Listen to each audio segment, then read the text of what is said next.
एक ऐसी lady teacher की जो अपने एक स्टूडेंट के प्यार में पड़ जाती है और उसे पाने के लिए वह किसी भी हद तक जा सकती है। ये स्टूडेंट इस टीचर को बिल्कुल भी पसंद नहीं करता है क्योंकि इसकी ऑलरेडी एक गर्लफ्रेंड है। कहानी के शुरुआत में हमको दिखाया जाता है प्यारी सी स्टूडेंट जेमी को दिखाते हुए जो अपनी क्लास टीचर को एक गिफ्ट देती है क्योंकि आज उनका कॉलेज में आखिरी दिन था। टीचर से पूछती है कि आपकी जगह अब कौन यहाँ पे आने वाला है। इस पर वो उसे बताती है कि अब तुम सभी बच्चों को पढ़ाने के लिए टीचर मॉली आने वाली है, जो कि बहुत ही इंटेलिजेंट और काफ़ी अच्छी है। अब ये दोनों बात कर ही रही होती हैं कि इतने में ही यहाँ मॉली भी आ जाती है, जिसे प्रिंसिपल पूरा कॉलेज दिखाती है।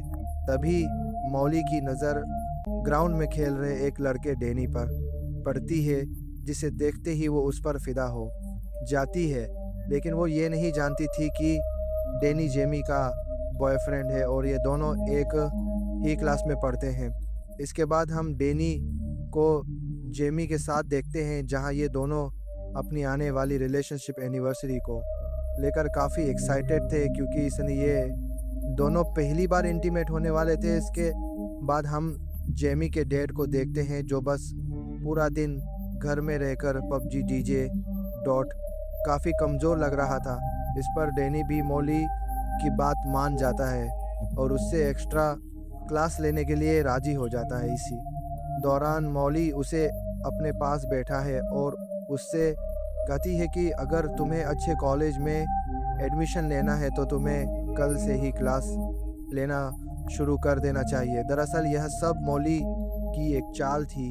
वो यह सब डैनी के करीब आने के लिए कर रही थी, लेकिन डैनी उसे कल की क्लास के लिए मना कर देता है क्योंकि कल उसकी और जेमी की रिलेशनशिप एनिवर्सरी थी। यह सब सुनकर मॉली को बिल्कुल भी अच्छा नहीं लगता। फिर जब डैनी यहाँ से जाने लगता है तभी मॉली उससे उसका फ़ोन नंबर ले लेती है। अब घर आने के बाद भी मॉली का पूरा ध्यान डैनी पर ही होता है और अब वो सोचने लगती है कि आखिर कैसे जेमी और डैनी को अलग किया जाए। तभी उसके दिमाग में एक आइडिया आता है और वह अगले दिन जानबूझकर जेमी को असाइनमेंट में सिगरेट देती है, जिसे देखकर जेमी को बहुत बुरा लगता है। अब वो क्लास ख़त्म होने के बाद मॉली के पास जाती है और उसे कहती है कि मैं एक मिडिल क्लास फैमिली से हूँ और मुझे अच्छी यूनिवर्सिटी में एडमिशन लेने के लिए अच्छे ग्रेड्स की ज़रूरत होगी ताकि मुझे अच्छी स्कॉलरशिप मिल सके। इस पर मॉली उसे कहती है कि अगर तुम्हें अच्छे ग्रेड्स चाहिए तो कल दोबारा इस असाइनमेंट को रेडी करके लेके आना, जिससे मैं तुम्हें अच्छे ग्रेड दे सकूं।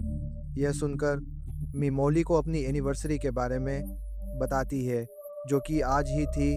तभी मॉली उससे पूछती है कि तुम्हारे लिए इन दोनों में से क्या ज़रूरी है, एनिवर्सरी मनाना या अच्छे ग्रेड हासिल करना।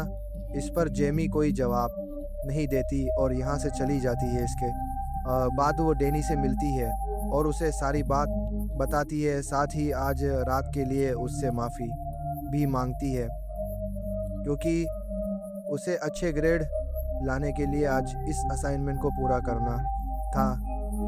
लेकिन डैनी आज की रात उसके नज़दीक ना चाहता था, इसलिए वह गुस्से में यहाँ से चला जाता है।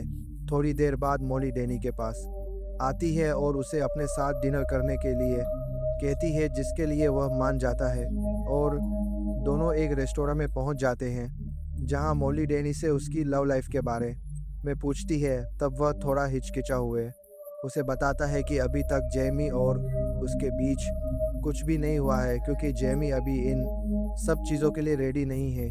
ये सुनकर मॉली समझ जाती है कि डैनी को आखिर क्या चाहिए, इसीलिए वह उसके करीब आने की कोशिश करती है। लेकिन डैनी उस पर ज़्यादा ध्यान नहीं देता है और अपने घर चला जाता है। अगले दिन जेमी डैनी से मिलती है तो वो उससे कल रात के बारे में पूछती है कि आखिर कल रात को वह कहाँ था।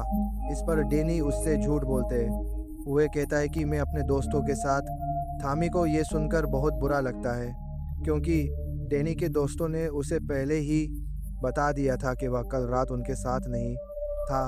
इसके बाद हम दोनों को एक पार्टी में देखते हैं जहां जेमी की खूबसूरती देख डैनी अपने आप को कंट्रोल नहीं कर पाता और उसे एक रूम में ले जाता है जहां वो उसके करीब आने की कोशिश करता है, पर जेमी उसे बीच में ही रोक देती है, जिस वजह से डैनी का पूरा मूड खराब हो जाता है और वो यहाँ से चला जाता है। वहीं दूसरी तरफ मॉली अपनी कार को खुद ही खराब करके उसे ठीक करने के लिए डैनी को बुलाती है। डैनी यहाँ आकर उसकी कार को ठीक कर देता है, लेकिन कार को ठीक करने की वजह से उसके हाथ खराब हो जाते हैं। ये देखकर मॉली उसे अपने घर ले जाती है और एक टॉवल से खुद उसके हाथ साफ करती है। साथ ही उसके करीब आने की कोशिश करती है डैनी भी। इस बार अपने आप को कंट्रोल नहीं कर पाता क्योंकि अब सारी हदें पार हो चुकी थी और अब दोनों अच्छे से इंटीमेट हो जाते हैं। अगले दिन जब जेमी कॉलेज में जाती है तो मॉली उसे एक बार फिर से असाइनमेंट में सी ग्रेड देती है, जिसे देखकर जेमी को समझ नहीं आता कि आखिर वह उसके साथ ऐसा क्यों कर रही है, जबकि उसने तो इस बार बहुत ही अच्छा असाइनमेंट रेडी किया था। इसी दौरान जेमी की नज़र एक खाली क्लासरूम में पड़ती है जहां मॉली और डैनी अकेले बैठे हुए थे। यह देखने के बाद जेमी को डैनी पर शक होने लगता है, इसीलिए वह क्लास खत्म होने के बाद उसका पीछा करती है और देखती है कि डैनी मॉली के घर जा रहा है। और जैसे ही वह घर के अंदर चला जाता है, जेमी खिड़की की मदद से अंदर झांकने की कोशिश करती है जहां उसे मॉली और डैनी एक दूसरे को किस करते हुए दिखाई देते हैं। अब जेमी समझ चुकी थी कि उसे धोखा दे रहा है, इसीलिए वो रोते हुए वहां से चली जाती है, लेकिन उसे जाते हुए डैनी देख लेता है और उसके पीछे जाने लगता है। हालांकि मॉली उसे रोकने की कोशिश करती है, लेकिन वह नहीं रुकता और जेमी के पास पहुंचकर उससे माफ़ी मांगने लगता है। साथ ही अगली बार ऐसा कुछ ना करने का वादा भी करता है। यह सुनकर जेमी भी उसे माफ़ कर देती है। जिसके बाद रात में डैनी के पास मॉली का मैसेज आता है, लेकिन वह उसका रिप्लाई नहीं करता और अगले दिन कॉलेज में भी उसे पूरी तरह से इग्नोर करता है। खुद को इग्नोर होता देख मॉली अब काफ़ी परेशान हो जाती है और वह समझ जाती है कि ज़रूर जेमी को इन दोनों के बारे में पता चल गया है। इसीलिए वो अच्छा बनने के लिए जेमी को आज एक ग्रेड देती है। इस पर जेमी उसे कहती है कि तुम ये मत समझना कि एक ग्रेड मिलने की वजह से मैं तुम्हें माफ़ कर दूंगी। इतना कहकर वह अपना असाइनमेंट डस्टबिन में फेंक कर यहाँ से चली जाती है। इसी दौरान डैनी जेमी के पास आता है और उससे कहता है कि मॉली उसे काफ़ी परेशान कर रही है, इसलिए वह आज रात उससे मिलने के लिए जाएगा और उसके साथ अपने रिश्ते को ख़त्म कर देगा। इसके बाद वो मॉली को मैसेज करके एक लोकेशन पर बुलाता है। मॉली को लगता है कि शायद वो अब भी उससे प्यार करता है, इसलिए वो जल्दी से तैयार होकर उस लोकेशन पर पहुंच जाती है और काफ़ी खुश भी होती है। लेकिन उसकी ये खुशी उस वक्त उदासी में बदल जाती है जब डैनी उससे कहता है कि वो सिर्फ जेमी से प्यार करता है और अब वो उसके साथ कोई रिश्ता नहीं रखना चाहता। ये सुनकर मॉली बहुत ज़्यादा अपसेट हो जाती है और डैनी को मनाने की कोशिश करती है, लेकिन वो उसकी एक भी बात और यहाँ से जाने लगता है। ये देखकर मॉली को भी बहुत ज़्यादा गुस्सा आता है और उसी गुस्से में वो अपनी कार को स्टार्ट कर डैनी को कुचल कर मार देती है। वहीं उसका खून एक कपड़े में भरकर जेमी के कार के बम्पर पर लगा देती है। साथ ही अपना फ़ोन भी जेमी की कार में ही रख देती है ताकि सभी को लगे कि डैनी की मौत के पीछे जेमी का ही हाथ है और उसी ने उसे मारा है। इसके बाद वो मूवी देखने के लिए एक थिएटर में चली जाती है और मूवी के टिकट को अपने पास संभाल कर रख लेती है, जिससे वह पुलिस को ये दिखा सके कि जिस वक्त डैनी का एक्सीडेंट हुआ था उस वक्त वो थिएटर में मूवी एंजॉय कर रहे थे। फिर हम मॉली को ऑनलाइन एक मैकेनिक को ढूंढते हुए देखते हैं, जिसे वह काफ़ी सारे पैसे देकर अपनी कार को ठीक करने के लिए कहती है। इस बारे में किसी को भी ना बताने के लिए कहती है। वहीं दूसरी तरफ पुलिस को जब की डेड बॉडी के बारे में खबर मिलती है तो पुलिस फ़ौरन लोकेशन पर पहुंच जाती है और इस बात का पता लगाने की कोशिश करती है कि आखिर डैनी की इस हालत का जिम्मेदार कौन है। इधर जेमी को भी अब उसकी एक दोस्त जेनी की मौत के बारे में बता देती है, जिसे सुनते ही वह भागकर पुलिस स्टेशन पहुंच जाती है और पुलिस को बताती है कि उसे अपनी क्लास टीचर पर शक है, क्योंकि कुछ दिनों से मौली और डैनी का अफेयर चल रहा था और कल रात वह मौली से मिलकर सब कुछ खत्म करने वाला था। इसके बाद पुलिस देर ना करते हुए मौली के घर पूछताछ के लिए पहुंच जाती है। वो उन्हें झूठ बोलते हुए कहती है कि हमारे बीच ऐसा कभी कुछ हुआ ही नहीं था। डैनी को मैं सिर्फ एक अच्छा स्टूडेंट समझती थी।